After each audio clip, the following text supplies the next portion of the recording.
Om Hara, Om Namah Shivaya. Eu sou Otávio Leal, da Escola Humaniversidade, e quero dizer a ti, seja bem-vindo, seja bem-vinda a esse curso introdutório de Tantra, onde abordarei a filosofia, uma série de práticas, a espiritualidade e a visão transpessoal além do ego do Tantra. Esse curso introdutório é indicado aos leigos, mas também é indicado aos que fazem a formação de terapeutas, massoterapeutas e facilitadores do amálgama tântrico. Como eu já te disse, o meu nome é Otávio Leal, de Amprem, e eu tenho 3 iniciações nas práticas tântricas. Uma iniciação na tradição Nat, que é uma tradição tribal, um tanto quanto xamânica, das florestas. A outra iniciação é na tradição Aguri, que é uma escola que aponta na direção da liberdade. E minha outra iniciação é no Tantra Kaula, que faz parte de uma escola ritualística. Quando nós falamos de Tantra, normalmente as pessoas são envolvidas pelo próprio nome, Tantra. Esse nome é um mantra, é um som de poder, é uma terminologia em sânscrita que a priori toca o coração das pessoas que buscam uma vida plena. Até podemos dizer que o Tantra é a ciência da vida plena. E também a palavra Tantra toca o coração daqueles que buscam uma vida celebrativa e uma vida de aceitação. Portanto, eu poderia inicialmente apontar que Tantra é a ciência da vida plena, é um caminho celebrativo, um caminho de aceitação. A palavra Tantra, ela se divide em prefixo e sufixo. Tan significa teia, expansão, plenitude. Tan, teia, é como se o teu caminho de vida fosse tecer a tua maturidade, a tua plenitude. Observe que mestre Jung, o iluminado e psicoterapeuta ocidental, ele dizia, e eu concordo com Jung, que o objetivo da nossa vida, da nossa existência é a plenitude, é sermos nós mesmos.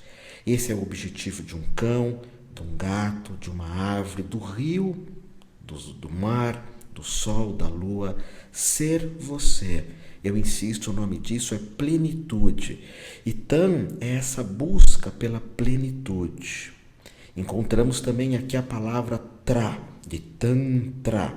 O Tra significa alavanca, alavancar a sua própria vida em carisma, em saúde, em totalidade, em plenitude também. Agora vamos observar 5 definições que abrem a nossa jornada ao Tantra. O Tantra é, número 1, uma visão íntegra e saudável da vida. Ou seja, o Tantra é uma das poucas escolas de espiritualidade mundial que começa com o teu próprio corpo.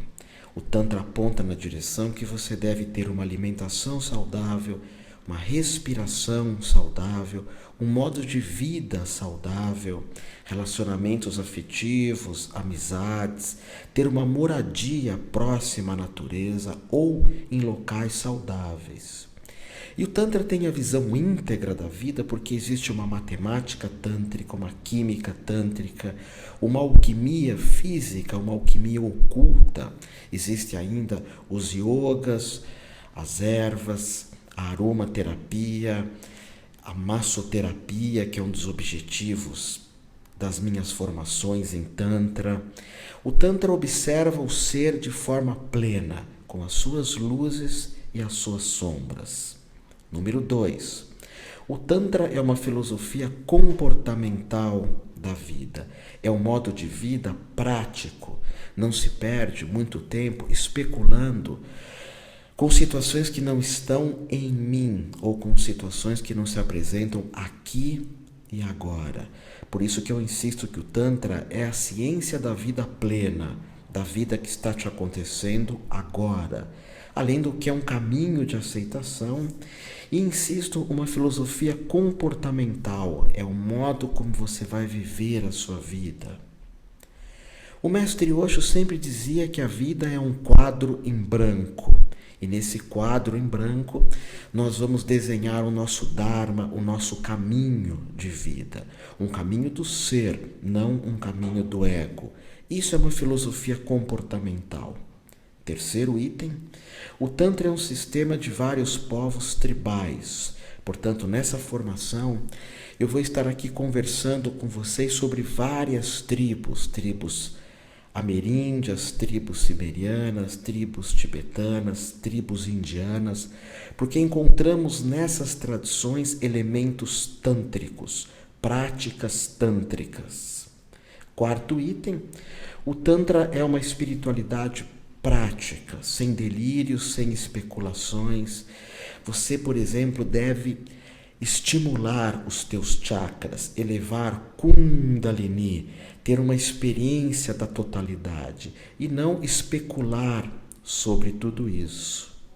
Leonardo Boff, o teólogo iluminado, ele diz assim que é diferente pensarmos Deus, falarmos de Deus e lermos sobre Deus. É diferente tudo isso da experiência de Deus. O Tantra, a priori, não se utiliza da palavra Deus, mas aqui é tão somente um exemplo. As pessoas que têm essa experiência da totalidade, da natureza de si mesmo ou da natureza que nos cerca, normalmente têm essa experiência tão somente uma vez na vida. Essa experiência é definitiva. Isso nós chamamos de espiritualidade prática. O quinto item, disciplina, estudo, dedicação a práticas poderosas que o Tantra nos oferece. Por exemplo, no Tantra, nós ativamos os nossos chakras e não equilibramos os mesmos. É bem diferente de ter uma vida equilibrada e uma vida cheia de energia, de carisma, de vitalidade. Os dois caminhos são bem-vindos, mas o Tantra oferece técnicas extremamente poderosas. Nas buscas por aquilo que sou, eu tive contato com eubiose, tive contato com ordens cristãs, com colégios de magia, com ordens herméticas. Eu sou membro da Ordem Rosa Cruz Amorque há mais de 30 anos. E várias escolas teosóficas foram findadas por mim, ou seja, estudei nas mesmas até o final, até os últimos graus. E no Tantra eu observo, eu encontro práticas poderosíssimas, práticas que realmente são para as pessoas que têm esse desejo, essa utopia da liberdade e de uma experiência mística maior. Quanto às origens do Tantra, nós vamos encontrar o culto ao feminino como caminho inicial. Há um livro de um mestre chamado Van Litsenbeth, um livro que se chama Tantra, o culto ao feminino. Eu acho lindo esse título. O culto ao feminino é uma introdução bacana do Tantra. O Tantra tem valores femininos, ele é sensorial. Ele ou nele observamos muito o contato com o próprio corpo, a sensorialidade, o carinho, o toque, a amorosidade, a gentileza. Também ele tem como característica matriarcal o conceito de ahimsa, a não guerra, a não violência. Ao contrário, os carinhos, ou melhor, os carinhos corporais, a ternura, como eu já disse anteriormente, a gentileza e o amor. Essa figura que vocês observam é a Vênus ou a deusa paleolítica, uma divindade que era adorada na maior parte da Índia, na maior parte da Europa, no período paleolítico, o que faz com que eu me atreva a compartilhar com você que no passado nós chamávamos Deus de mãe, Pachamama, Deméter, Afrodite, Diana. No Tantra, nós vamos encontrar nomes como Durga, Kali, Sarasvati, Tara. O Tantra, ele olha, ele observa, inclusive, uma série de práticas femininas, como, por exemplo, muitas escolas de meditação têm a opção da meditação sentada como um modo de vida, que é uma prática realmente muito significativa. Mas no Tantra, nós vamos observar que antes da meditação sentada, existe a meditação em forma de dança, em forma de celebração. E é sabido, é notado quanto que as mulheres entram numa espécie de êxtase através da dança. Êxtase é o salto para fora, êxtase é o salto para dentro de você. Na próxima imagem, nós vamos notar um tântrico chamado de sadhu, um praticante tântrico sentado em meditação. É curioso apontar isso. O Homo sapiens sapiens, ele vive no planeta Terra há aproximadamente 150 mil anos. Esse é um dado que faz parte dos processos de arqueologia, da ciência. Nós, Homo sapiens sapiens, vivemos no planeta Terra há 150 mil anos. E a nossa vida no planeta foi importante não só para nós, Homo sapiens sapiens, mas também para os ratos, os gatos, as baleias, os golfinhos, os tigres, as árvores, os pássaros. O homem sempre foi parte da natureza. O Homo sapiens sempre lidou muito bem com a natureza. O Tantra é desse Homo sapiens sapiens que há 5 mil anos resolveu viver um sistema chamado civilizatório. Nós sempre vivemos de forma tribal, sempre. As tribos sempre funcionaram de forma muito útil. Repito, a evolução, a maturidade humana e também a nossa relação com o planeta. Por exemplo, no Brasil nós temos os índios brasileiros.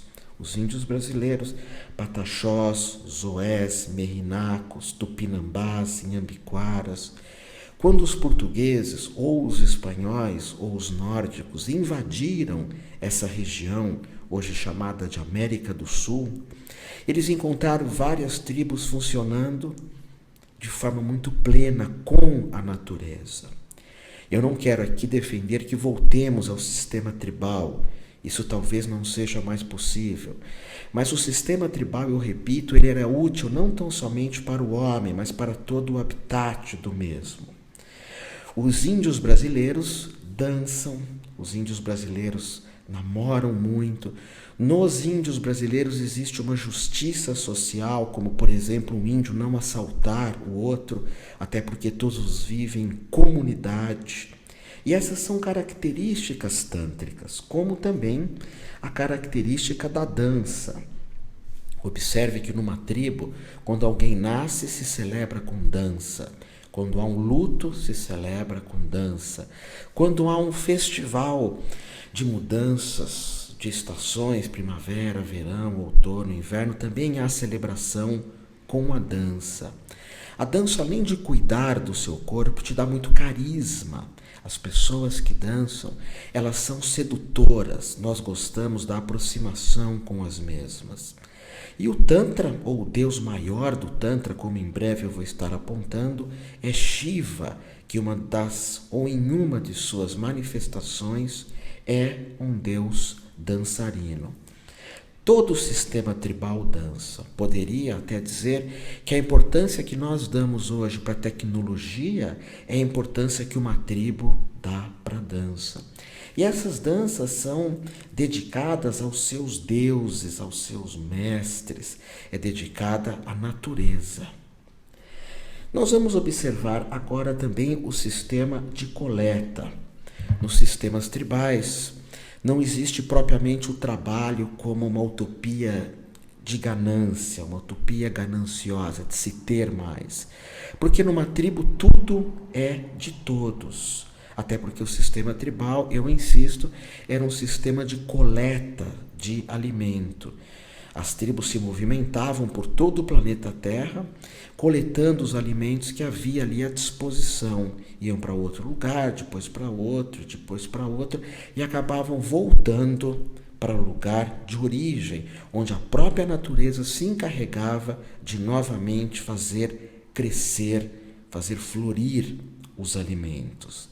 Por isso que um dos valores principais do Tantra, ou por que não se dizer o valor principal, é a liberdade, porque nós estamos falando de povos nômades e povos que dançavam muito. Aliás, a dança não faz parte tão somente das tribos sul-americanas. As danças fazem parte também das tribos norte-americanas. Danças em círculo, danças celebrativas. Eu tenho um contato muito grande com o Xingu, com a Amazônia. Aliás, eu digo, se você tem interesse em conhecer de verdade uma cultura diferente da tua, que a tua cultura, a priori, é uma cultura civilizatória, se você tem vontade de adentrar numa cultura que não é uma civilização, você deve conhecer o Xingu, onde as pessoas dançam muito, onde há nudez, onde há muito toque, onde o trabalho, como a civilização aponta, não é bem-vindo, onde as pessoas pensam uma nas outras. Na próxima imagem, agora nós notamos, inclusive, índios trocando carinho. O carinho que é uma das formas mais coerentes e assertivas de derretermos o nosso corpo, de termos um corpo prazeroso, saudável, tesudo. E a palavra aqui tesão não é o tesão sexual, mas é aquele tesão apontado por Roberto Freire, que foi um dos meus grandes professores de trabalhos corporais. Ele dizia, sem tesão não há solução. E o Tantra tem um conceito chamado Kundalini, que é uma energia de vida, de plenitude, que ela também tem esse nome de tesão, ou libido, ou orgone. Sobre Kundalini eu estarei falando em breve, aqui dentro dessa nossa conversa. Olhamos mais uma imagem aqui de dois praticantes tântricos, e já podemos começar a perceber que esses praticantes dessa filosofia tão linda, que é o Tantra, tão ética, tão ecológica, tão justa, eles costumam utilizar muitas cores nas roupas, muitas cores no cabelo, muitos colares, brincos, porque o Deus maior do Tantra, que agora vocês podem observar, é Shiva. Shiva, o criador do yoga, Shiva, o arquétipo do tântrico. Arquétipo representa um tipo. Não quer dizer que existiu uma pessoa de nome Shiva, mas eram pessoas que tinham essa característica. Observem que é um ser um tanto quanto andrógeno, meio masculino, meio feminino, com um trimurti na mão, que é um tridente, que aponta que ele tem o controle sobre o físico, o mundo anímico, alma, aquilo que faz nos animar, e o mundo espiritual. O tridente está atrás dele. Nós notamos também que ele está com um touro atrás também na imagem, logo de fundo, que é uma montaria de Shiva e mostra o poder, a força e a ligação desse mestre com as florestas. Ele tem uma pele de tigre, inclusive. Há muitas luzes atrás de mestre Shiva, que representa a própria luz, mas ele está sentado também sobre o símbolo do Lingam. Lingam, a tradução é bastão de luz. Lingam é o pênis. E esse pênis é escuro para representar que Shiva é luz e sombra. Como diz mestre Jung, eu prefiro ser íntegro a ser bom. Seja você, e você tem luz e você tem sombras. Shiva representa o princípio masculino do Tantra. Por isso que eu digo que Shiva é ou tem como simbolismo o lingam ou pênis, o bastão de luz. Mas ele também pode ser representado por Shiva Nataraja, o dançarino cósmico, que aqui aparece dançando, mãos para um lado, pernas para o outro, cabelos soltos, dançando em contato com a natureza e dançando uma dança celebrativa e alquímica, por isso do fogo, transformando o chumbo, que é uma vida tão somente material, transformando esse chumbo em ouro, que é uma vida plena, plena de significado, de amor e de saúde. Na próxima imagem, nós vamos ver um selo muito antigo de cidades pré-históricas, chamadas de Mohenjo-Daro e Harappa. Eu vou falar em seguida das mesmas. E esse selo foi encontrado por arqueólogos nessa cidade, Mohenjo-Daro, e mostra Shiva também numa figura meditativa, Shiva senhor dos animais. Note que há vários animais próximos a essa divindade. E Shiva é Pashupati, o senhor dos animais, o senhor das florestas. E por isso é que há um texto muito lindo chamado Shiva e Dionísio, um livro extraordinário de Tantra, Shiva e Dionísio. E o autor, em vários momentos, aponta que o Tantra é uma mítica das florestas, das matas, dos oceanos, que é muitas vezes contraditório à prática de Tantra na cidade grande. É possível, sim, mas é como o xamanismo. Existem os xamãs urbanos, existem os tântricos urbanos, mas o ideal é que você tenha contato com a natureza. Eu mesmo, Otávio Leal, tenho uma divisão na minha vida. Eu tenho uma das minhas residências no Guarujá, num local onde o mar bate nas pedras, então é um local de absoluta contemplação. Tenho também uma outra residência em Visconde de Mauá, no Rio de Janeiro, um local paradisíaco. Eu moro na zona rural, vizinho de macacos, de tucanos, numa área preservada. A minha relação com a natureza é de não agredir a mesma em hipótese alguma. E o meu trabalho acontece na uma universidade em São Paulo. Eu visito São Paulo ou cidades grandes como Rio, Porto Alegre, principalmente aos finais de semana. Shiva Pashupati cobra que você tenha contato com a natureza.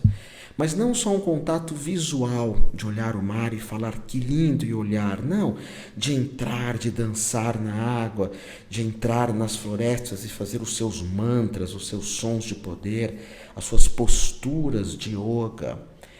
Então aqui nós temos essas três divisões de Shiva. Shiva Shankara, que é o princípio masculino, Shiva Nataraja, que é o princípio da dança, e Shiva Pashupati, que é o princípio daquele que domina os animais.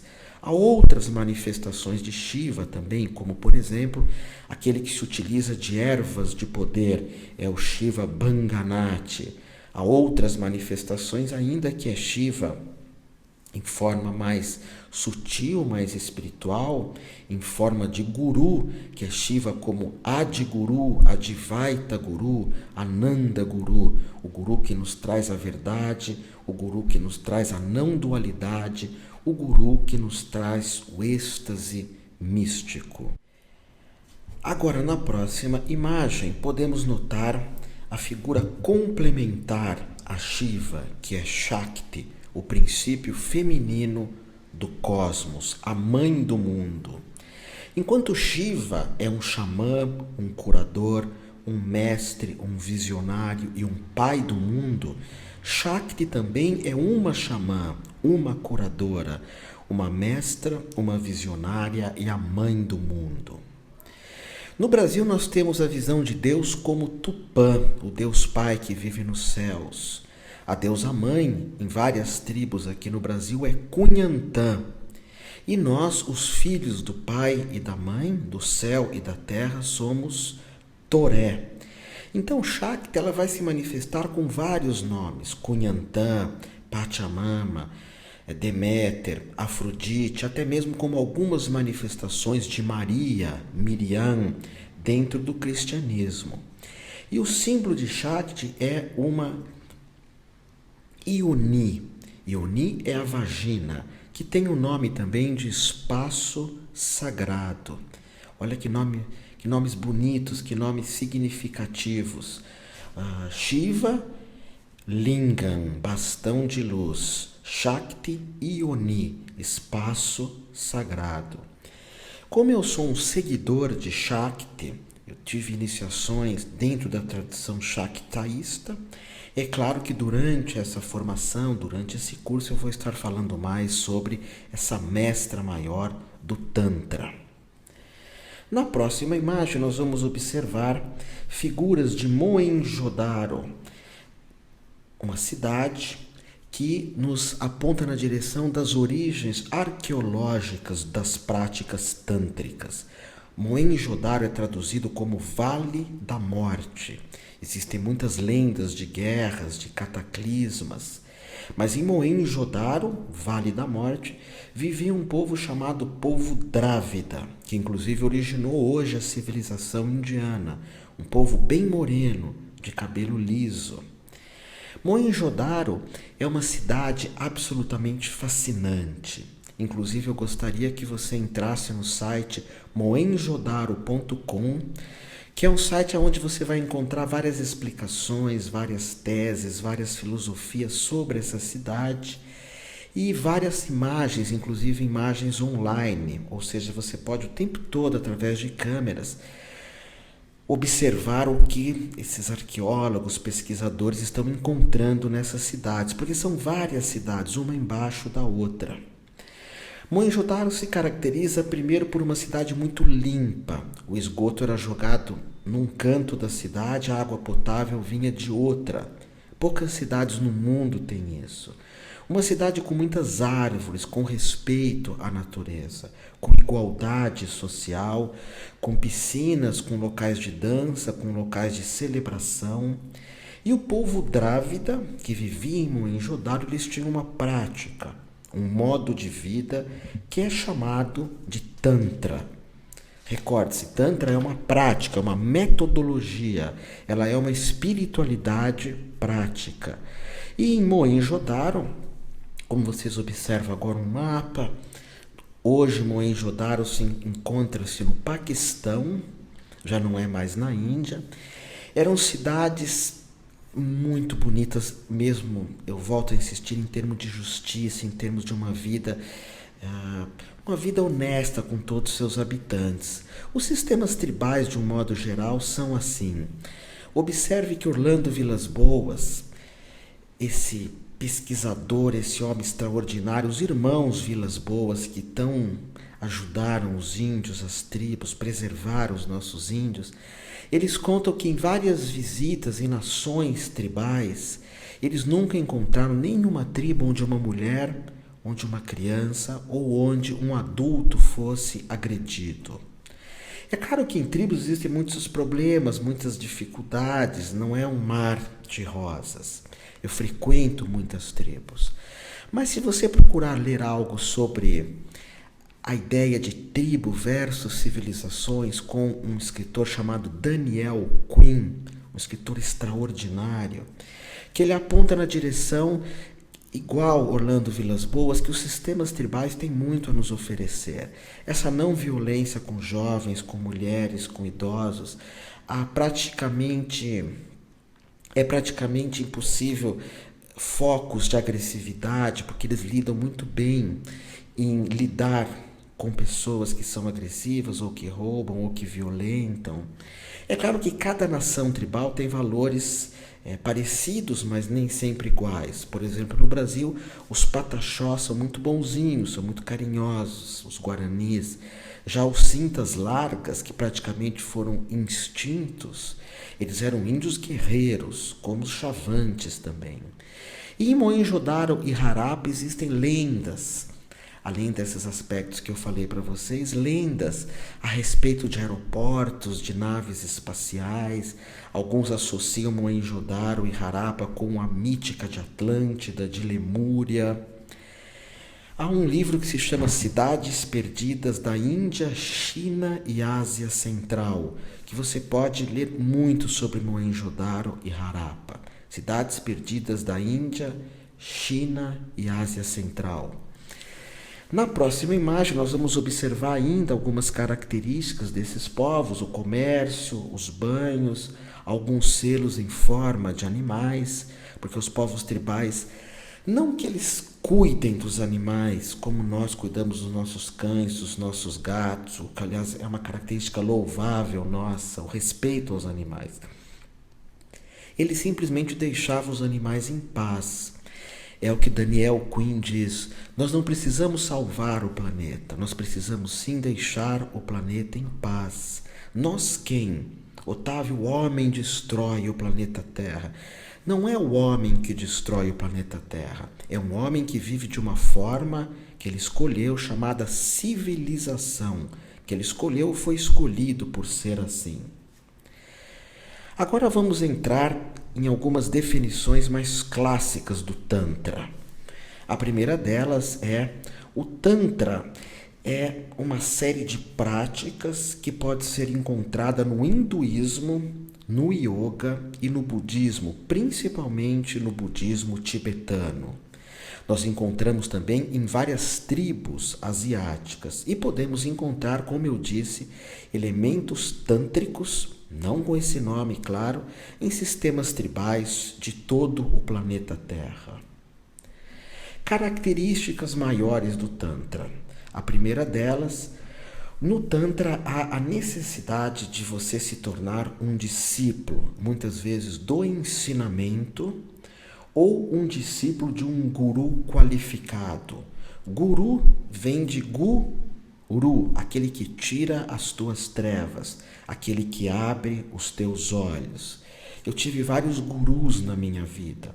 Mestre Osho, Dalai Lama, que eu tive contato com o mesmo 3, 4 vezes, Monja Coen e vários outros mestres que foram tão importantes na minha jornada em busca daquilo que eu sou. Tenho que citar também Anandaran, o primeiro mestre a me dar uma iniciação tântrica em Varanasi, na Índia. Também o Guru Vajrayana, que me iniciou na tradição Nati do Tantra, que é um Tantra que tem um axé especial, que mexe com forças da natureza poderosíssimas. Então é importante também que você pertença a uma Sampradaya. Sampradaya é uma escola, uma família, que um troca ensinamento com os outros. E a iniciação tântrica é como se fosse um batismo. João Batista, um mestre essênio, batizou Jesus. O nome desse batismo é Kabol, é uma transmissão de um dom. Quando João Batista iniciou Jesus, Jesus iniciou Pedro, que iniciou Bento, que iniciou outro, até o padre que batiza uma criança que é católica. E ela dá para a criança o dom da fé. Assim como quem é iniciado no candomblé tem o dom de conversar com orixás, algo que eu acho extraordinário. Eu insisto, no candomblé você tem o dom de conversar com os orixás. Uma iniciação budista te dá o dom do silêncio. Uma iniciação católica ou judaica te dá o dom da fé. Portanto, as iniciações representam uma transmissão de um dom, representam pertencer a uma família. Sampradaya é o nome que damos a isso no Tantra. E dentro das minhas formações, dos grupos que eu dirijo, é claro que eu transmito essa iniciação. Não há nenhum mestre, não há nenhuma ideia em todo o planeta Terra de mestres tântricos que ensinam que é possível ser um tântrico sem iniciação. É prática fundamental dessa tradição. O segundo item é a convicção que é possível atingir a iluminação mantendo-se ainda no seu próprio corpo físico. O Tantra, ele aceita, ele trabalha, ele vê o corpo físico como um corpo sagrado, como o corpo de Buda, um corpo iluminado. Então é no seu próprio corpo físico que você vai reconhecer quem você é. Uma outra característica, o terceiro item, é alcançar a libertação, a liberdade, a vida plena, utilizando uma energia chamada Kundalini. Existem algumas escolas transpessoais que não se envolvem com Kundalini nas suas meditações, nas suas práticas. E também é um caminho de iluminação e de liberdade. Um exemplo é o caminho do Zen, extraordinário, que não se utiliza do trabalho com Kundalini.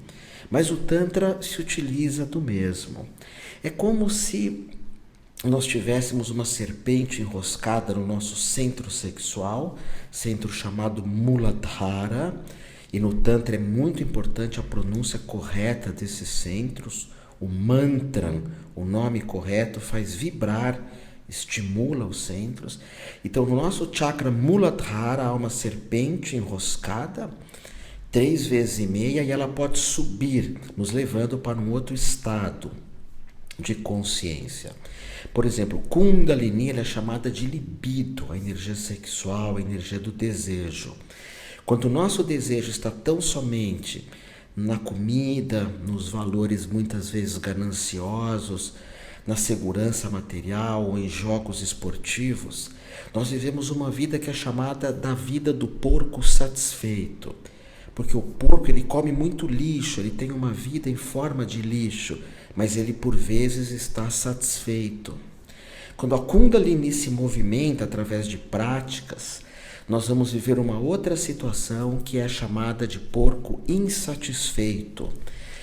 A pessoa já questiona, a vida não é só dinheiro, comida, bebida, drogas, uma sexualidade diminuta, os jogos esportivos, jogos políticos, mas a pessoa se torna muitas vezes brava, revoltada, indignada, está sempre com a energia do medo e da raiva, que é o porco insatisfeito. Quando o Kundalini sobe mais, a pessoa se torna Sócrates satisfeito. Sócrates aqui é o filósofo, o meditador.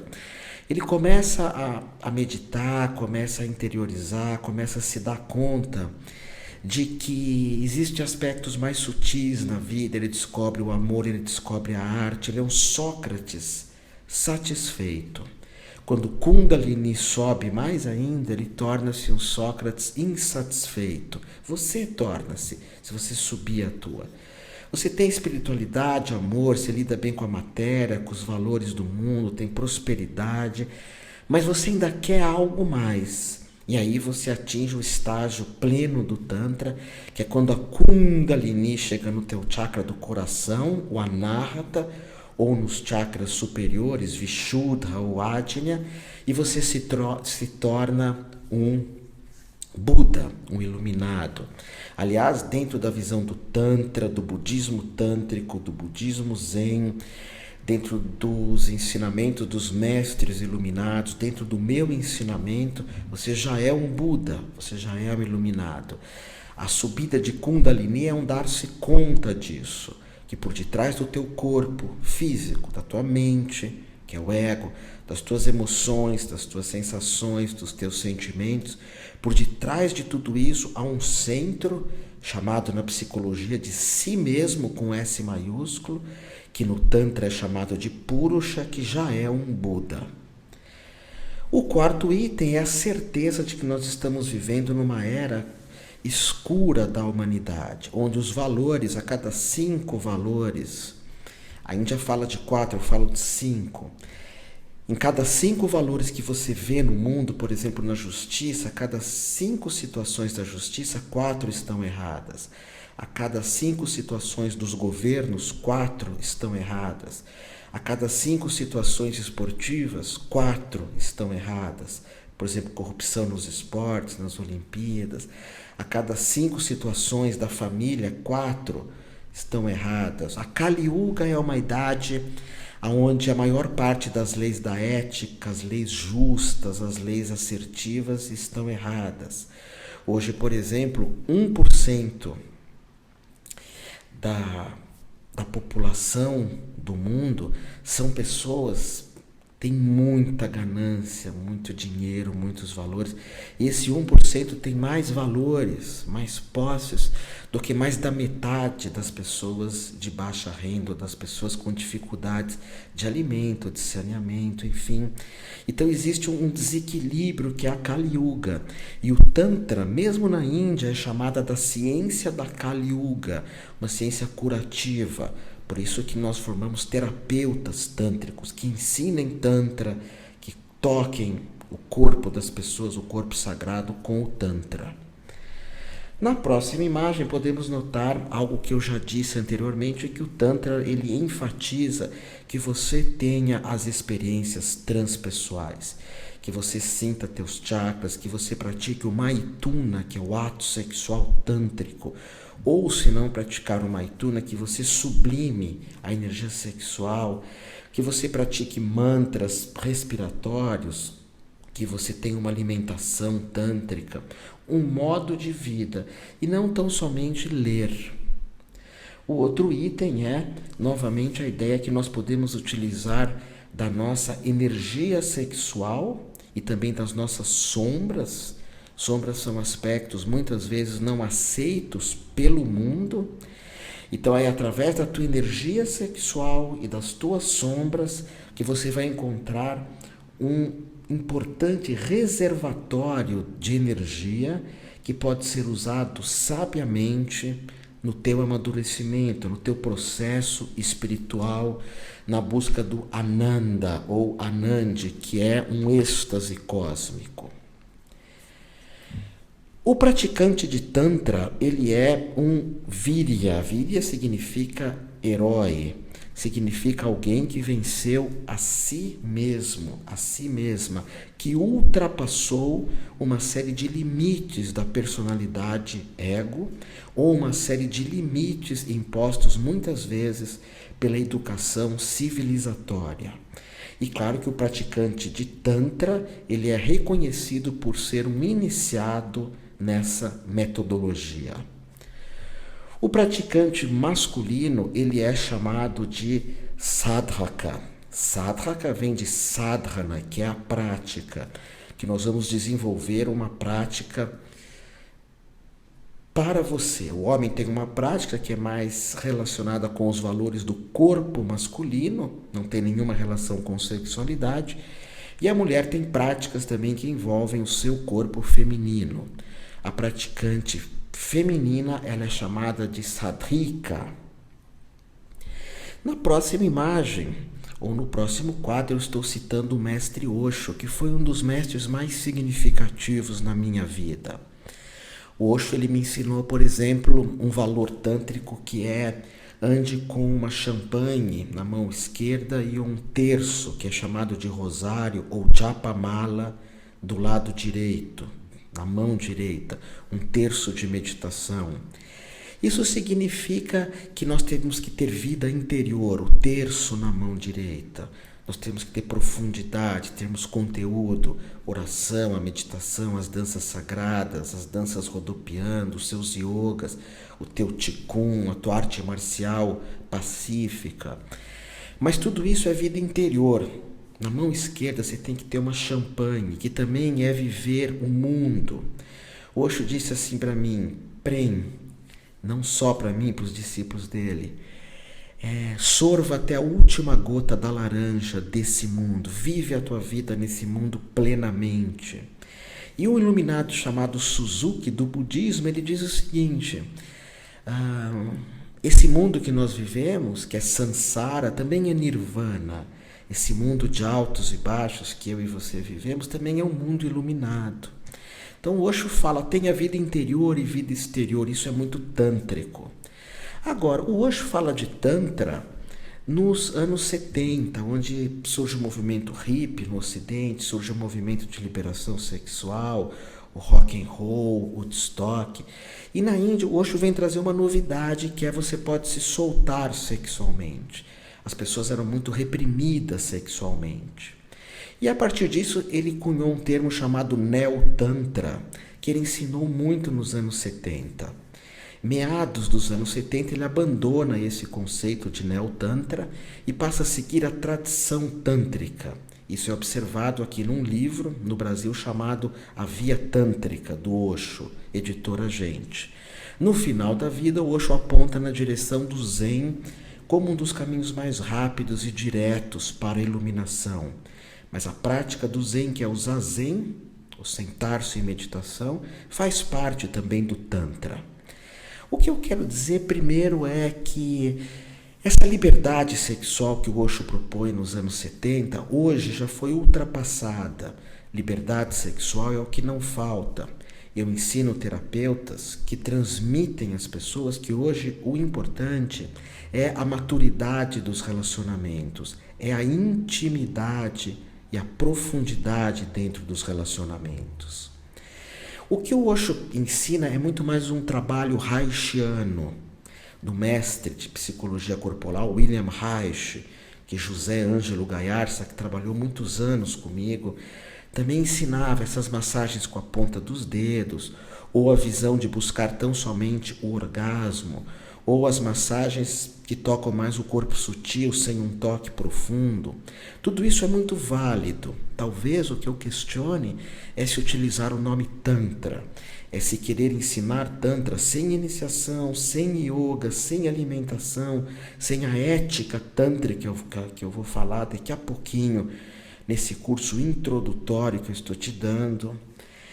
E então nós vamos além do Osho,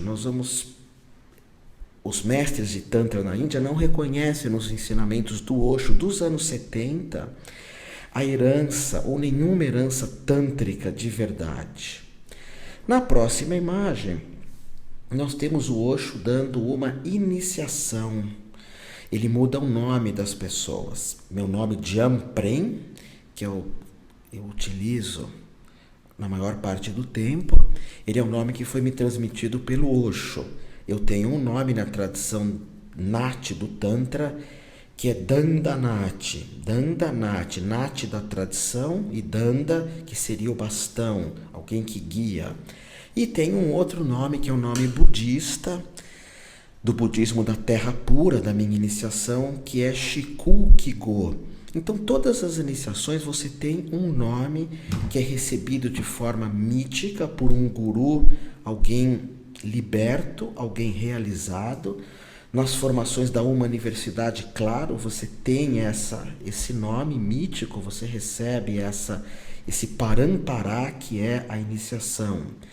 E a mudança de nome, ou como eu utilizo Otávio Leal, entre parênteses, Jamprem, a incorporação de um nome, é um apontamento para a liberdade. O nome significa que todos os dias você tem que se dar conta de que você pode começar de novo. Isso chama sannyas. É uma renúncia ao passado. Há duas frases que eu gosto muito. A primeira delas diz: será que é preciso, para não morrer de fome, morrer de tédio? Isso é liberdade. Um sem número de pessoas, lembra-se, o porco satisfeito e insatisfeito. Um sem número de pessoas prefere morrer de tédio porque tem medo de morrer de fome, a falta de liberdade. A outra frase que eu gosto muito é: os que falam em liberdade sem viver essa liberdade na própria vida, falam com um cadáver entre os dentes. O discurso de liberdade é muito bonito, mas como é possível liberdade sem um corpo, sem um soma livre? Um soma muitas vezes recalcado, limitado, sem tesão, sem carisma. O Tantra aponta na direção, sim, do prazer. O Osho ensinava muito essa questão do prazer, que no Tantra é chamado de Kama, mas principalmente o Tantra abre portas para a felicidade, que é chamado de Ananda. É claro que não é possível sermos felizes o tempo todo. Aliás, perguntaram uma vez para o Dalai Lama: você é feliz? Ele disse: não, eu sofro. E as pessoas perguntaram para esse mestre tântrico: você sofre por quê? E ele disse: eu sofro pelos outros. Felicidade é um estado também passageiro. Aliás, tudo é passageiro. Tudo que tem um começo tem um fim. Isso faz parte também da visão tântrica. Agora, A ideia de sermos mais felizes é fundamental. Hoje a própria neurociência aponta que felicidade envolve dançar, se apaixonar, amar, ajudar os outros, praticar meditação, celebrar a vida. Felicidade é diferente de prazer e é por isso que tantas pessoas se viciam em drogas, se viciam em redes sociais, se viciam em esportes, buscando pequenos prazeres e desperdiçam a vida, jogam a vida numa lata de lixo, não vivem a vida que vale a pena ser vivida. Na próxima imagem, nós encontramos a palavra yoga, união, dar-se conta de que você é um com o todo, com a totalidade. O yoga vê teu corpo, o corpo saudável, como um veículo de uma vida saudável. Então, o yoga e o tantra são sinônimos, não pode existir um sem o outro. A partir disso, nas minhas formações, sempre existem práticas de yoga adaptadas, claro, à idade, ao peso, ao tamanho, à flexibilidade de cada pessoa. Na próxima imagem, Shiva Nataraja, a dança de Shiva ou Kundalini, que é uma meditação extraordinária criada pelo mestre Osho, que inclusive eu sugeriria que você já começasse a praticar essa meditação, que ela consiste em 4 estágios. O primeiro estágio você chacoalha teu corpo, mas chacoalha para valer mesmo. Faz teu corpo realmente no chacoalhar se tornar vivo, pleno. O chacoalhar limpa as nossas energias muitas vezes perversas, recicla as nossas sombras e nos dá vitalidade. Então chacoalhe aproximadamente 15 minutos. O segundo estágio é exatamente Nataraja, Shiva Nataraja, a dança, ou Kundalini, a elevação da energia libidinosa através da dança. Então, o segundo estágio eu vou pedir para você dançar muito. Dance como se estivesse dançando para os deuses do céu, para os deuses da terra, numa profunda celebração. No terceiro estágio, você se senta em silêncio e observa os pensamentos e as sensações do corpo. E no quarto estágio você se deita. Mais para frente na nossa formação eu vou estar aprofundando esse assunto Kundalini. A próxima imagem nós temos a ideia da massagem tântrica, que eu costumo ensinar 5 técnicas, sendo 4 tântricas e uma a massoterapia haitiana, que foi aperfeiçoada por mim junto com o mestre José Ângelo Gaiarsa, o mestre corporal José Ângelo Gaiarsa. A massagem tântrica que eu destaco é a Prana Pratista Karanyasa Kosha Pratyahara. Essa técnica de nome complexo, de nome estranho, eu tive a iniciação na mesma em meados dos anos 90 com o mestre ocidental e posteriormente em uma viagem a Varanasi, na Índia. Prana Pratista significa insuflar energia, Nyasa com uma identificação e Kosha Pratyahara é corpo físico e uma massoterapia realizada com profunda atenção. Essa é uma técnica clássica onde insuflamos mantras, sons de poder no paciente durante a massagem, além do que ao final da mesma, na massoterapia, é realizado um ritual iniciático onde estimulamos os chakras do paciente. É uma massagem muito bonita de se ver, muito complexa e profundamente voltada para a felicidade, não tão somente para o prazer. Dentro da tradição tântrica também existem outras técnicas de massagens mais simples, outras um tanto quanto mais complexa, como a massagem que insufla prana dentro da visão tibetana. E nas formações que eu ministro de Tantra, eu gosto de ensinar a massagem haitiana, como eu já disse anteriormente, junto com a tântrica. As massagens haitianas, elas são realizadas de cima para baixo, ou seja, Inicia-se nos olhos e depois na boca, e depois no peito e vai descendo. Porque na visão de Reich e na minha, quando nós vamos liberar alguém, o mais importante é dar a libertação primeiro através do olhar, de uma couraça ou de um segmento ocular. Então a massagem reichiana inicia-se pelos olhos, depois pela boca. O olhar permite que as pessoas olhem o que tem que ser visto. A boca, quando solta, permita que eu me expresse como deveria, sem timidez, de forma plena. Abrindo o coração, eu tenho uma maior capacidade de amar e a massagem vai descendo até a sexualidade. A massagem tântrica, ao contrário, eu pego a energia sexual e coloco para cima.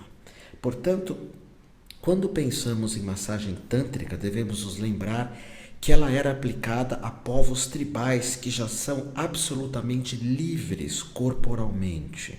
Livres a tal ponto que em algumas visitas que tive a tradições tribais, eu encontrei pessoas, amigos, amigas, companheiros, companheiras, que ficaram tocando o corpo alheio como uma forma de carinho, tocando o corpo alheio de uma forma global, o toque global, tocando todo o corpo.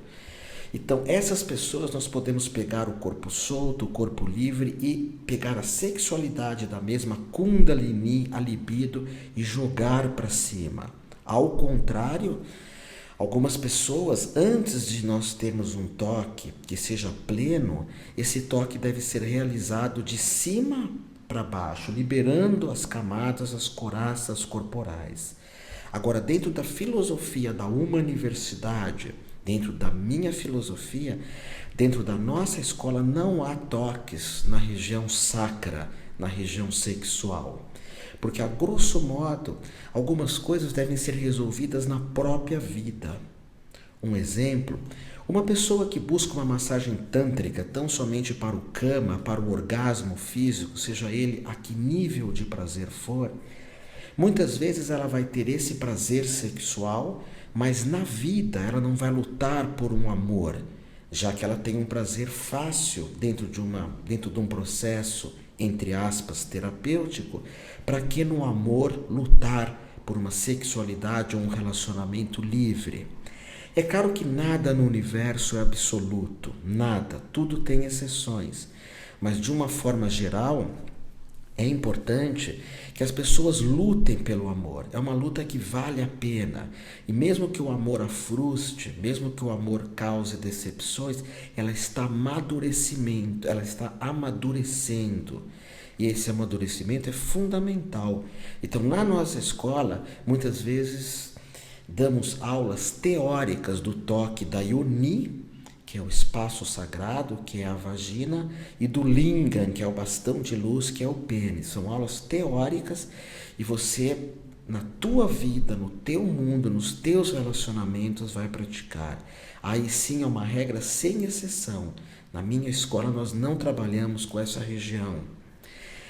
Na próxima figura nós temos Ananda, minha companheira, minha irmã, uma das professoras da Humaniversidade, fazendo uma saudação a Daniela Shakti, que também é uma companheira, uma irmã, uma professora de yoga, uma instrutora de yoga certificada, uma instrutora de yoga experiente, e muitas das práticas do giro tântrico, que é uma liturgia lindíssima de tantra, práticas de massagem tântrica também, elas foram filmadas pela Ananda, fazendo da Daniela Shakti, para que vocês possam ter acesso, para que vocês possam aprender e serem massoterapeutas e terapeutas extraordinários. Essa é uma utopia minha e da Diana Prenzinati, que é a diretora da escola Humaniversidade. A utopia de que nós possamos formar terapeutas muito competentes, muito sérios, pessoas que levem muito a sério esse modo de vida. Não sei se vocês sabem que terapeuta vem da palavra teraf. Terapeuta era um termo usado pelos essênios. Teraf significa saber e cuidar. Saber quem eu sou e cuidar do próximo. Jesus dizia: e quando andares por terras estranhas, coloque as mãos e cure, ou curem os que estiverem feridos, doentes, porque o mal não é o que entra na tua boca, o mal é o que sai da boca do homem. E nós queremos que você seja, temos a utopia que você seja um terapeuta muito competente. Na próxima imagem, eu insisto que o Tantra ele é sensorial, para que você possa perceber a capacidade sensorial do teu corpo e não tão somente sexual. Ver o Tantra tão somente de forma sexual seria como se nós fôssemos comer um sanduíche bem gostoso e apertarmos o sanduíche antes de colocarmos na boca, e quando caem aquelas migalhas eu coloco o sanduíche de lado e como tão somente as migalhas. A massagem sexual ou orgástica do Tantra são as migalhas dessa filosofia. Se você não concorda com isso, consulte o Dalai Lama, consulte o Pedro Kupfer, consulte George Fernwehstein, David Froehlich, os grandes pensadores de Tantra. Vamos agora observar os angas. Angas são elementos práticos e partes do Tantra terapêutico e do Tantra iniciático, ou por que não dizer também partes do Yoga Tântrico. O Tantra envolve 19 partes, 19 angas. Algumas delas eu vou abordar aqui com vocês. O primeiro anga é a ligação com a natureza, com o fogo, com a terra, com o ar e com a água. Então o Tantra existe, por exemplo, alguns rituais que são feitos na fogueira, e também para dentro de um consultório a utilização de velas de forma terapêutica. Isso é um trabalho iniciático que eu vou estar ensinando para vocês um dia pessoalmente. Mas as velas, dentro de uma visão tântrica, você pode substituir em alguns momentos pela cromoterapia tântrica, que envolve também o fogo. A cromoterapia tântrica sempre tem cores estimulantes, é uma cromoterapia extremamente sofisticada. Depois temos a ligação com a terra, e dentro do consultório existe um trabalho com as gemas, com os cristais, com as pedras de poder, pedras que são consagradas e devem permanecer no teu consultório. Algumas práticas tântricas utilizam-se também das pedras em contato com o corpo. O outro elemento é a perfumaria tântrica, que nas minhas formações eu dedico um tempo longo às mesmas. A perfumaria é uma arte extraordinária, seja escolher os teus perfumes, seja descobrir o poder do sândalo, que é extremamente estimulante aos nossos corpos, ou a mirra, o benjoim, o musk, quando sintético, claro, porque o Tantra preserva a vida.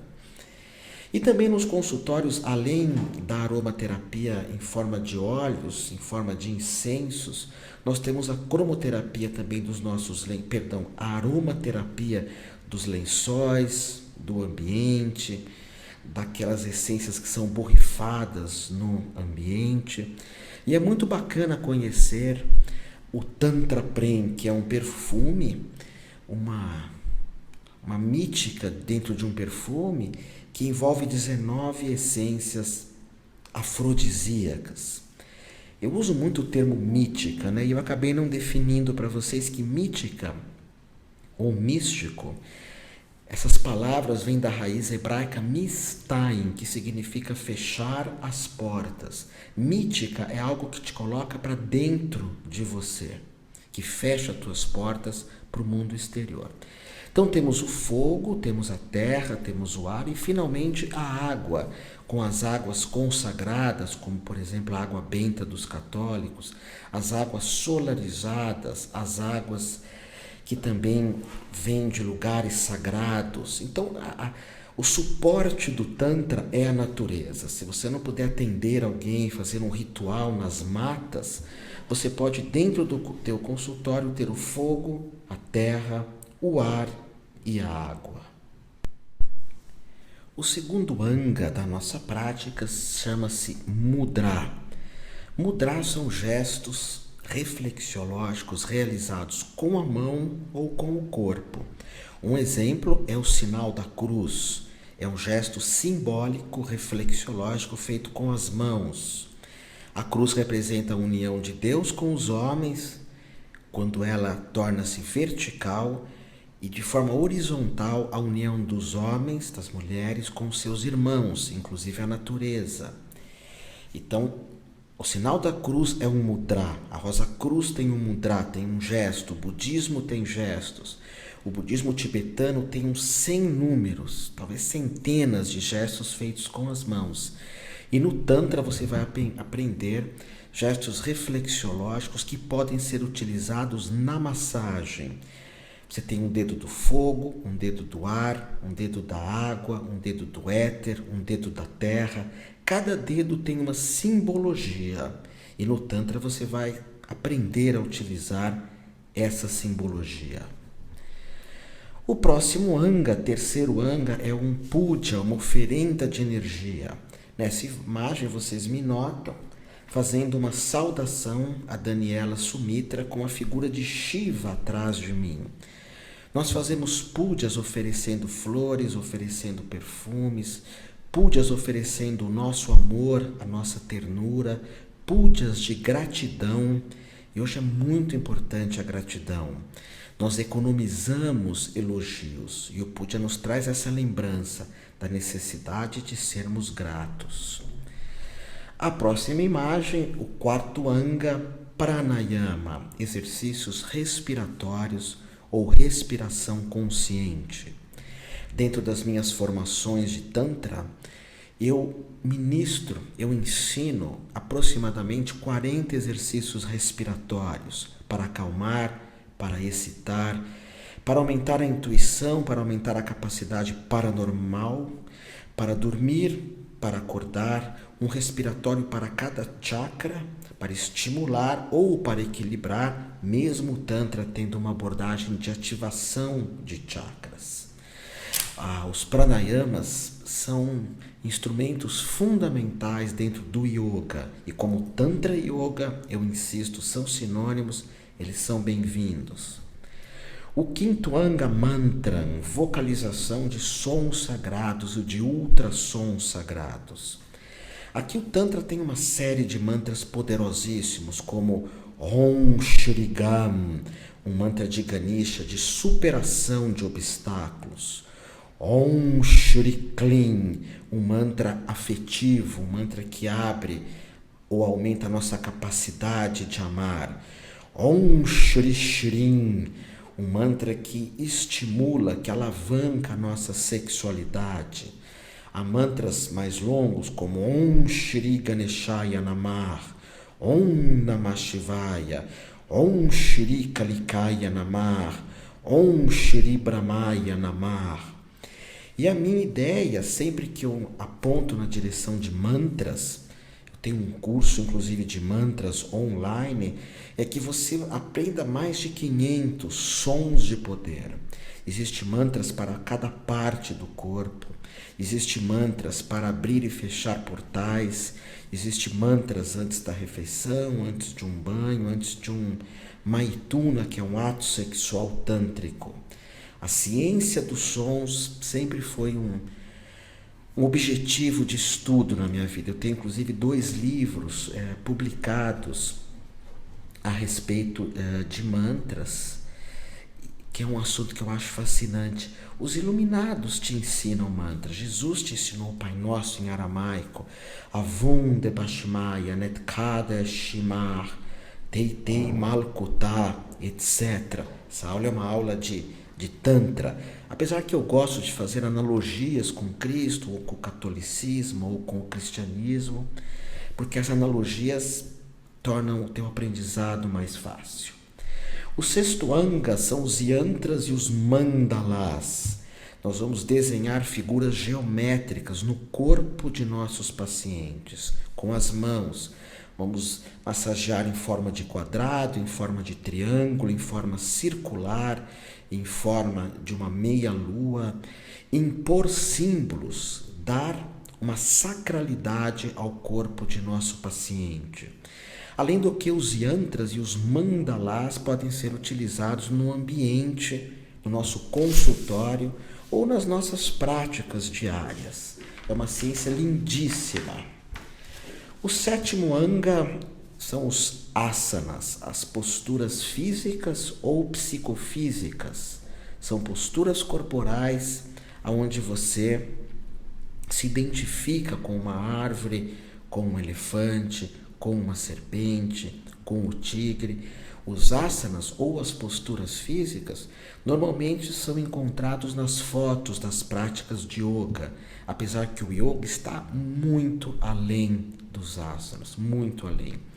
Mas dentro do Tantra, algumas posturas físicas não só te conduzem a uma saúde, como também a uma flexibilidade corporal que é importantíssimo, principalmente após a meia-idade, você ter um corpo flexível. Além do que as posturas físicas de yoga permitem que você se torne um terapeuta muito mais competente, muito mais sério. E finalizando alguns benefícios do yoga, dos asanas, que são centenas de benefícios, as posturas físicas do yoga permitem que você suba Kundalini pela coluna de forma saudável. O oitavo anga, Dhyana, meditação, que é o aquietamento das ondas mentais. O Tantra tem meditações com mantra, com mandalas, com yantras, meditações observando os pensamentos. Existe uma clássica meditação tântrica tibetana que utiliza-se do mantra Om Mani Padme Hum. É um mantra poderosíssimo. Om toca ou te mostra que você é todo o universo. Om, desde a criação, descrita no Big Bang, onde todos nós éramos um, até a expansão do universo, que é chamada no Tantra de Dia de Brahma, toda a criação é Om. Mani é o teu coração, é aquilo que você é a tua essência. Padme é uma flor de lótus, significa viver no mundo, mas não pertencer a valores muitas vezes retrógrados, diminutos do mundo. O Padme faz com que você, viva com um terço na mão direita, que é a vida interior, um rosário na mão direita, um japamala, e na mão esquerda que você viva com uma champanhe celebrando a vida. O Padma faz com que você se envolva com o mundo interior e com o mundo exterior, mas sempre no momento que quiser. E Hum é um som de proteção. A próxima figura nós vamos encontrar Maithuna, o ato sexual tântrico. O ato sexual longo, consciente, meditativo, que utiliza-se de tudo isso que eu já te falei aqui, de fogo, terra, ar e água, de gestos com as mãos, de púdias, que são oferendas de energia, de exercícios respiratórios, de meditação, de posturas que fazem parte do Maithuna. Eu disponibilizo também um curso, uma formação de Maithuna, o ato sexual sagrado. No 10º anga, nós vamos encontrar a iluminação, o Samadhi. E aqui nós temos a monja Koen, que é a minha mestra de Zen Budismo, que não tem relação nenhuma com o Tantra, mas é uma iluminada, alguém que terminou as buscas pelo si mesmo. Nenhum iluminado diz que é iluminado. Tão somente uma pessoa absolutamente tola vai dizer: eu sou um Buda, eu sou um iluminado. Mas eu posso dizer que ela é uma iluminada, que atingiu esse estado de iluminação. E essas pessoas têm uma vida profundamente realizada, profundamente feliz. Depois nós temos a figura de um outro grande mestre, Ramana Maharshi, um mestre que trabalha com uma pergunta transformadora que é: quem é você? Ou quem sou eu, quando eu pergunto a primeira pessoa. E Ramana é um dos mestres maiores que eu tive na minha vida. Ramana, ele deve ser encontrado, ou os ensinamentos de Ramana, quando você já fez muita coisa e você quer ter uma experiência definitiva, o que nós chamamos dos fins das buscas. Apesar de Ramana ser o mestre do Advaita, que é uma filosofia lindíssima, nós temos um Tantra Advaita, também da filosofia Brahmacharya, nós temos um Tantra Brahmacharya, mas muitas vezes Ramesh, ou melhor, Ramana, ele não é visto como um mestre tântrico, mas saibam que o Tantra incorpora todos os mestres iluminados. O Tantra respeita e traz para sua tradição todo o ensinamento de mestres iluminados. Como, por exemplo, em seguida vocês veem dois mestres, inclusive Shivananda e o outro Swami. Shivananda, eu tive um contato muito grande com o yoga desse mestre. Aqui nós temos dois mestres realmente da linhagem tântrica. Na próxima imagem ainda encontramos Ramakrishna e Shri Dattatreya, dois mestres de linhagens tântricas, dois mestres que influenciaram o meu trabalho. E na próxima imagem nós vemos a prática do giro tântrico, também chamada de Chakra Puja, uma prática absolutamente linda, transformadora, uma prática onde o homem toca a mulher como uma deusa, como Shakti, como mãe do mundo, ambos fazendo movimentos circulares pelo chão. Eu creio que seja mais fácil nós olharmos agora a próxima figura, onde eu e Daniela Shakti fazemos um movimento de Chakra Puja. Essa prática vocês vão encontrar nas redes sociais, foram filmadas por mim, mas se você puder observar eu realizando essa prática ao vivo, você vai notar que mesmo sem tocar o corpo da Shakti, da mulher, tão somente mentalizando mantras, colocando intenções, a Kundalini é desperta e a mulher entra num movimento de pulsação, num movimento de profundo êxtase, mostrando o poder do Tantra.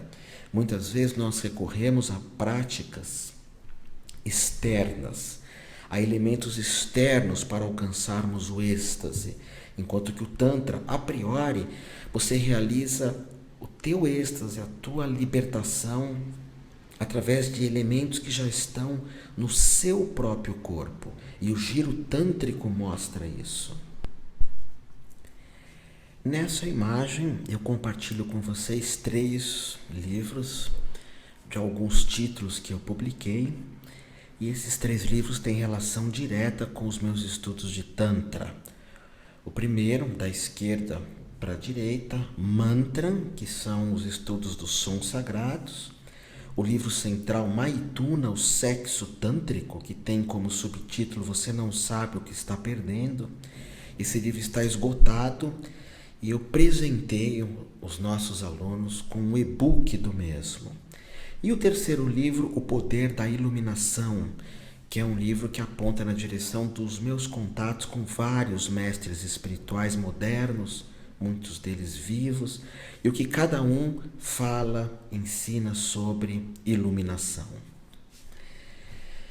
Na próxima imagem, eu insisto na questão da iniciação atraindo a luz.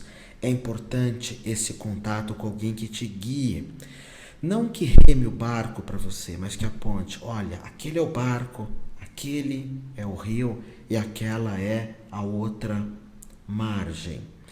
O guru, o toque do guru, chamado também de Kripa Guru, quando ele te dá um mantra pessoal, ou quando te apresenta uma senda, uma família dentro do Tantra, ele é fundamental para o teu aprendizado, até também por questões de proteção energética ou para o respeito ao Tantra. Certa vez, Pedro Kupfer, um dos maiores mestres de yoga que eu tive contato, que eu tenho contato na minha vida, ele diz o seguinte, ele tem um texto muito bonito, que é algo parecido com ajude a destruir o Hatha Yoga, ajude a blasfemar contra o Hatha Yoga, ajude as pessoas a olharem o Hatha Yoga como algo desprezível, como algo diminuto. É claro que é um texto simbólico, é um texto cínico, é um texto que que na realidade a função desse texto é que você respeite uma filosofia tão linda como o Hatha Yoga. Porque quantas pessoas que difamam, que vê o yoga tão somente como posturas físicas ou como pessoas sorrindo de forma muitas vezes falsa, e yoga é algo extraordinário. Eu digo que o yoga, que o Zen, é o ápice da montanha, ou seja, se tu queres subir muito na espiritualidade, na evolução do ser, da iluminação, o Zen e o Yoga. Mas você diz, mas Prem, você fala de Tantra e agora fala do Zen e do Yoga, mas o Yoga é tântrico. E o que eu quero dizer é que eu tenho vontade de escrever um texto também, ajude a destruir o Tantra, ajude a blasfemar contra o Tantra, ajude as pessoas a associarem o Tantra à prostituição, à malícia, a uma massoterapia mal feita e tão somente voltada ao prazer. Mas será que eu preciso fazer esse texto porque o Tantra hoje já está associado com esses valores? Não que a massagem que envolva a sexualidade, o toque, o carinho não seja bem-vinda, eu insisto, mas ela tem uma visão mais de Raj e não tântrica e é muito bem-vinda quando você faz com pessoas que você ama, que você tem intimidade. Eu insisto, sexualidade é muito fácil, intimidade hoje é rara. Então, a iniciação, ela permite que se separe o joio do trigo, ela permite que você, um guru só vai te dar iniciação, as iniciações mais fortes do Tantra, não as bênçãos. Eu ministrei muito poucas iniciações das poderosas do Tantra, eu posso contar nas mãos as pessoas que realmente se dedicam, que merecem, que adentram essa tradição. A iniciação tântrica também é chamada de Diksha, não o Diksha que hoje é ministrado de forma tão brilhante, tão amorosa por vários praticantes. Existe o Diksha tântrico, que é o Kripa Guru, toque do Guru. E a primeira pessoa que me fez esse toque aparece na próxima imagem, Anandaran, o meu primeiro mestre de Tantra, que eu abordei em Varanasi, na Índia. Me ajoelhei aos pés desse mestre, depois me deitei aos pés desse mestre na lama. Fiquei vários momentos assim, até que ele perguntou, quem é teu guru? Perguntou para mim. E eu disse, tu és o meu guru. E ele viu aquilo como uma honraria, me respeitou e me deu a primeira iniciação no final dos anos 80 em Varanasi, na Índia. Na próxima imagem já aparece eu transmitindo a iniciação aqui para uma aluna muito especial, Gisele. Na próxima imagem nós encontramos Diana Prenzinati, a diretora maior da Uma Universidade, a minha parceira profissional, a minha irmã, minha segunda mãe, participando junto comigo de algumas liturgias tântricas, inclusive de um casamento tântrico. Na próxima imagem nós temos alguns terapeutas formados dentro de vários anos que eu ministro a formação de terapeuta tântrico. A massagem tântrica eu trouxe para o Brasil, creio eu, isso não é um motivo de orgulho egóico, pode ser que não, mas lá nos anos 90, inclusive vocês vão ver na próxima imagem, uma revista Planeta, escrita, eles determinaram que era massagem ayurvédica, mas se você ler a reportagem, é a massagem tântrica, a massagem de iniciação. Essa massagem, então, nos anos 80, 90, eu voltei da Índia depois da minha primeira iniciação e dirigi vários grupos de massagem tântrica, não sexual, massagem que se utiliza de aromaterapia, de mantra, de 5 formas de massoterapia. E agora vamos falar da ética tântrica. Como que eu posso me tornar um praticante de Tantra, um terapeuta de Tantra, quem sabe até um professor de Tantra? Quais os caminhos que eu devo adentrar? Então você tem 10 normas que são fundamentais de serem observadas. Primeiro, são os yamas. Número 1, não violência. Isso envolve alimentação, isso envolve palavras, envolve pensamentos. Você pode até criticar, você pode até mostrar algo que está errado e lutar pelo que é certo, pela verdade, mas sem violência. Depois Satya, veracidade, viver uma vida verdadeira, falar a verdade, ser uma pessoa verdadeira. Se tirássemos todas as mentiras da nossa vida, o que sobraria? Ou como pergunta Sócrates, quem sou eu? Asteia, não roubar. Não roubar ideias, não roubar pensamentos, não roubar valores, ser uma pessoa incorruptível. Mas, Otávio, eu trabalho com alguma coisa que envolve corrupção, que envolve roubo, ou que envolve violência planetária. Você pode transformar isso, ou melhor, ultrapassar isso para praticar o Tantra. Quarto item, Brahmacharya, domínio das energias sexuais. Primeiro, não viver tão somente em função do sexo. Lembra? Porco satisfeito. Dá para ele comida, dá para ele sexo, dá para ele televisão.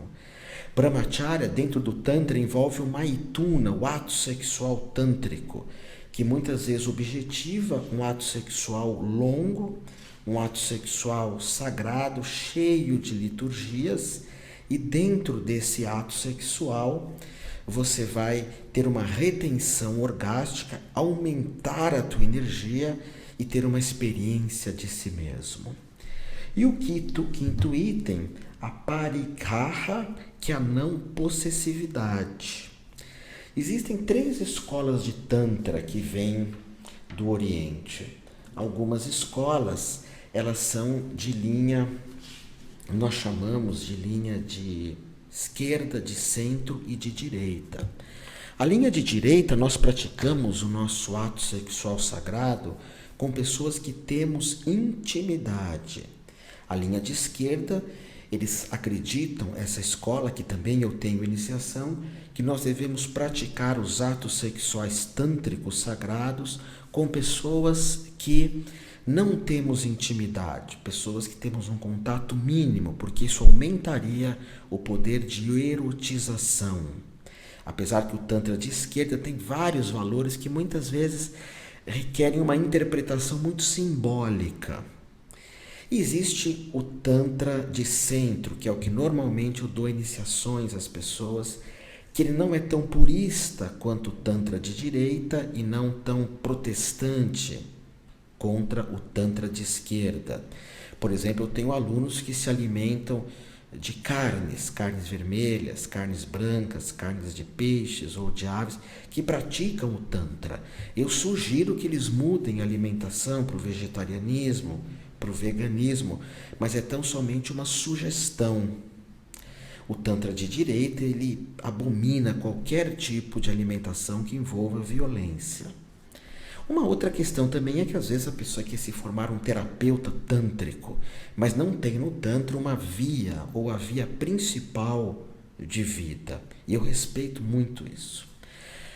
Então vamos recapitular valores que você pode trazer para a tua vida. Não violência, veracidade, não roubar, não se corromper, domínio das energias sexuais e não possessividade, porque não importa qual linhagem do Tantra você siga, de direita, do centro ou de esquerda, se houver ciúmes, possessividade, isso é uma causa de sofrimento. É claro que o desapego não é algo que se aprende de um dia para o outro, um passo depois do outro, isso sim. Agora os yamas, que são obrigações. Saucha, pureza. Pureza alimentar, pureza dos banhos, pureza de pensamento. Santosha, contentamento. Contentamento que vem de contento, um conteúdo. Estar contente com aquilo que você é. Pois tapas, autoesforço, preservação. Informações longas que eu ministro de terapeuta tântrico, de naturopata, de terapeuta quântico. Normalmente, no final da última aula, eu coloco uma faixa preta na cintura do aluno. Ele é o terapeuta faixa preta. Por quê? Porque ele foi até o fim daquilo que iniciou. Daqui a pouquinho eu vou mostrar uma imagem para vocês. Faixa preta, ele começou uma formação na branca e foi terminar na preta. Isso significa o quê? Isso significa que ele começou, tinha 1000 motivos para desistir, o trânsito, a chuva, o medo de dar certo ou não, mas ele insistiu, ele persistiu, ele foi até o fim. E isso é tapas, é esforço, é superação. Depois, Swadhyaya, que é o estudo de si mesmo, o estudo daquilo que você é. E finalmente, Ishvara Pranidhana, que é a entrega dos teus atos, que é confiar na existência, que é levantar as mãos e falar: existência, faz o que você quiser de mim. Apesar que no Tantra nós temos 2 valores, que são os valores do gato e do macaco. O Tantra equilibra os dois. O valor do gato, eu adoro gato, tenho muitos gatos, muitos cães. Os gatos, eles têm um valor que é quando eles estão querendo mamar, ou quando eles nascem, ou quando eles querem carinho, eles miam e a mãe dele, a gatinha, vai lá e cuida e protege e dá o alimento. Então o gato relaxa, espera que a gata venha, a mãe. Claro que isso é grosso modo. Os macacos não, ele já nasce e tem que grudar na mãe, a mãe coque, ele está grudado com a mãe, ele pega os seios da mãe e puxa para mamar. O Tantra é meio mais um macaco, é você assumir a responsabilidade pela tua vida. Inclusive, existe um conceito do Tantra que chama Swasthya, que é autossuficiência. Nos anos 80 eu pratiquei Swasthya Yoga com o professor De Rose. Então, somente nos anos 80 era uma fase do De Rose onde ele tinha uma ligação muito grande com o Tantra, com a mística tântrica, com os ensinamentos espirituais. Hoje, De Rose trabalha em outras linhas, outras abordagens de yoga que são muito belas, são muito elogiáveis, mas não seguem a minha visão do Tantra. Mas eu insisto, são maravilhosas. Eu tenho muita gratidão por De Rose, por Hermógenes, por professor Cláudio Duarte. Tive grandes mestres de yoga, Shimada, Gerson da Gil, Juliana Araújo. E quando nós falamos dessa entrega do Tantra, o Tantra tem uma parte que é entrega e uma parte que é autossuficiência, Swasthya. Na próxima imagem, vamos olhar então aqui o terapeuta faixa preta. São alguns alunos formados de naturopatia, são aqueles que vão até o fim naquilo que iniciam. Nessa próxima imagem, você nota a minha linhagem dentro das práticas tântricas. A minha linhagem é iniciada em 1911, porque existe uma linhagem anterior a essa que eu compartilho dentro das formações, porque é um assunto muitas vezes cansativo. A minha linhagem em 1911, ela inicia-se com o guru Mahendranath, o que eu chamo também de Dadaji, que foi um ocidental que teve contato na Índia com ensinamentos dessa tradição, que é a tradição Nath, uma tradição muito especial, um tanto quanto tribal, xamânica, com um axé, com uma ligação com a natureza extraordinária. Essa tradição permitiu a iniciação do meu guru direto, Vajranath, que é conhecido como Senhor do Arco. Insisto que iniciou a mim Dandanath, o Senhor do Cetro, o Senhor do Bastão, eu, Otávio Leal. E você pode ter a tua iniciação dentro do Tantra também, fazer parte dessa linhagem. É uma linhagem que ficou muito comum dentro das práticas de Reiki. Na próxima imagem você nota o termo naturologia tântrica, porque o Tantra ele tem todo um tratado, eu insisto, de aromaterapia, todo um tratado de cromoterapia, um tratado das gemas, das pedras sagradas, além do que das águas solarizadas, dos óleos de massagem, dos pontos de entrada de energia que são chamados de marmas, que são fundamentais que você utilize os mesmos junto com a massoterapia. Os marmas eles têm uma característica muito parecida com os tsubos, que são os pontos da acupuntura chinesa, da acupuntura japonesa. Na próxima imagem nós vemos a figura de William Reich, que eu tive a oportunidade de estudar o mesmo com José Ângelo Gaiarsa. Aliás, você vê aqui do lado esquerdo Reich, e do lado direito, Mestre Gaiarsa, que eu tenho profunda gratidão pelos ensinamentos dele, além do que saudades, e onde ele estiver, que todos os Budas os abençoem. Gaiarsa me trouxe muita visão dos toques, da profundidade dos toques nas massagens reichianas, que muitas vezes são confundidas, eu insisto isso, com as massagens tântricas. Massagem reichiana é uma coisa, massagem tântrica é outra. Na visão de Reich, observem na próxima imagem, nós temos várias couraças corporais. Couraça é tudo aquilo que me impede de eu ser eu mesmo. Há uma couraça nos olhos que me impede de olhar a amplitude da vida. Há couraças na boca que me impedem falar de amor, palavras bonitas. Há couraças no peito que me impedem de amar. Por exemplo, na civilização você pode ter 2 carros, 2 faculdades, 2 milhões de dólares. Você pode ter 2 roupas, 2 apartamentos, 2 casas, mas você não pode ter 2 amores. Se você ama 2 pessoas, a priori alguém vai dizer, escolha entre eu ou ela. E aí a nossa capacidade de amar em muita gente é diminuta. Se fala muito de zona de conforto empresarial. Aquele funcionário está na zona de conforto, ele não cresce.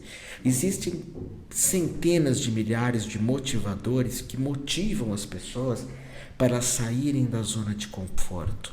Eu quero motivar você a você amar mais.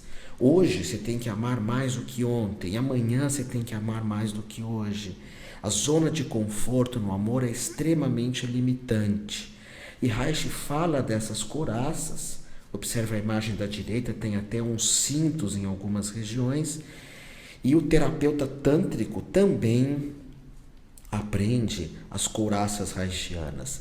Isso porque Reich ele teve uma visão, uma intuição, uma ligação ao registro akáshico, ao inconsciente coletivo do mundo. E ele tem uma visão muito tântrica. Ele fala de 7 couraças, são 7 chakras, é bonito isso. Aliás, o Tantra ele trabalha muito com o conceito de você estimular os teus chakras. Eu já falei sobre isso, mas é muito importante que você tenha essa noção que a nossa visão de chakras é muito diferente. Primeiro que nós falamos de corpo aberto e corpo fechado nos chakras. A pessoa que é mais médio, a pessoa que é menos médio, é o introvertido e o extrovertido, é um conhecimento da Gupta Vidya, que é a ciência secreta do Tantra. Isso é muito guardado, mas você vai estar aprendendo isso. E a outra questão é isso de estimular os teus chakras. O ocidental, de modo geral, tem muito essa visão de equilíbrio, como se houvesse algum equilíbrio no universo. O universo todo é construção, destruição, é a vida, é a morte. Tanto que Shiva ele é o Deus da transformação, mas também ele é o Deus da destruição, da renovação. Às vezes galáxias morrem para que outras galáxias possam nascer. Então, a respeito de chakra, se prepare para um conhecimento de anatomia oculta que nem em livros nós encontramos. Na próxima imagem nós temos aqui um diploma de honra, da honraria, que é se tornar um terapeuta formado pela uma universidade. Esse é um tipo de diploma assim que nós damos para as pessoas assim que realmente se dedicam, que têm tapas, que são pessoas bacanas, que são pessoas dedicadas ao assunto. E na outra imagem agora, vocês vão notar já um outro, que é o certificado antigo da formação de terapeuta tântrico.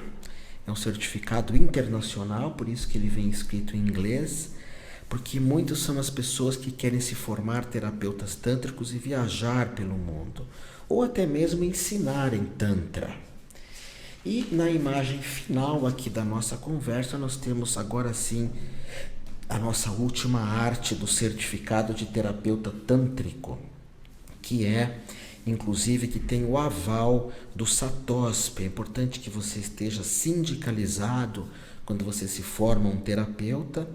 E a escola, uma universidade, o que é interessante é que ela é uma escola mesmo. Nós não usamos o nome escola como nome fantasia. É uma escola que tem a chancela da Secretaria de Educação do MEC, e vocês dentro dessa formação têm o apoio do SATOSP, que é um sindicato muito bacana de pessoas idealistas, e do lado esquerdo do certificado vocês têm ali que você é um tântrico da tradição Nat, que é uma tradição poderosíssima. Pois bem, essa é uma aula inaugural, é uma aula que você tem que estudar, que você tem que aprofundar, você tem que ter esse conhecimento até para palestrar, até se um dia você precisar falar de Tantra, ser um representante dessa tradição, que mesmo hoje sendo tão maldita, ela ainda tem pessoas que realmente levam muito a sério. Um exemplo é o Dalai Lama, que é um mestre tântrico. E claro que, se você desejar ler alguma coisa, leia toda a obra de George Felsenstein. Eu indico demais a um livro que se chama Tradição do Yoga, que apesar do nome estar apontando para o yoga, ele fala muito de Tantra. E vira e mexe eu coloco alguns artigos, alguns vídeos também abordando o tema Tantra. Eu espero que essa nossa conversa tenha tocado o teu coração. Você aceitando ou não o que eu disse, isso faz parte da tradição tântrica. Tudo isso são conceitos tribais que você pode incorporar na tua vida. E eu tenho assim uma percepção que incorporar isso na vida vai te trazer muita coisa bacana. Você vai ter uma vida que fala de liberdade, de saúde, de amor. Esses são os caminhos. Om Hara, Om Namah Shivaya, Om Shri Gam, e que todos os Budas te abençoem.